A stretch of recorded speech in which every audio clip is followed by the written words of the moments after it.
My Utmost for His Highest by Oswald Chambers, November 14th. Discovering Divine Design. As for me, being on the way, the Lord led me. Genesis 24:27. We should be so one with God that we don't need to ask continually for guidance. Sanctification means that we are made the children of God. A child's life is normally obedient until he chooses disobedience. But as soon as he chooses to disobey, an inherent inner conflict is produced. On the spiritual level, inner conflict is the warning of the Spirit of God. When he warns us in this way, we must stop at once and be renewed in the spirit of our mind to discern God's will. Romans 12:2. If we are born again by the Spirit of God, our devotion to Him is hindered or even stopped by continually asking Him to guide us here and there.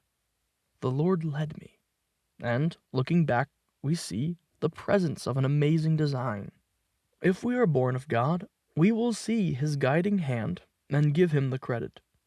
We can all see God in exceptional things, but it requires the growth of the spiritual discipline to see God in every detail.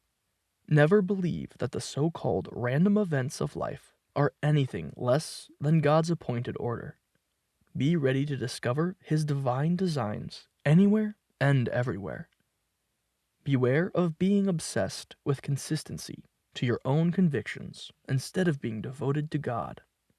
If you are a saint and say, "I will never do this or that," in all probability, this will be exactly what God will require of you.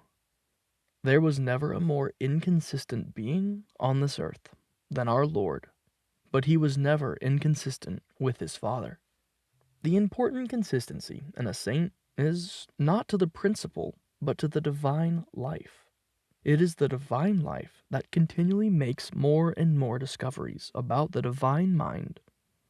It is easier to be an excessive fanatic than it is to be consistently faithful, because God causes an amazing humbling of our religious conceit when we are faithful to Him.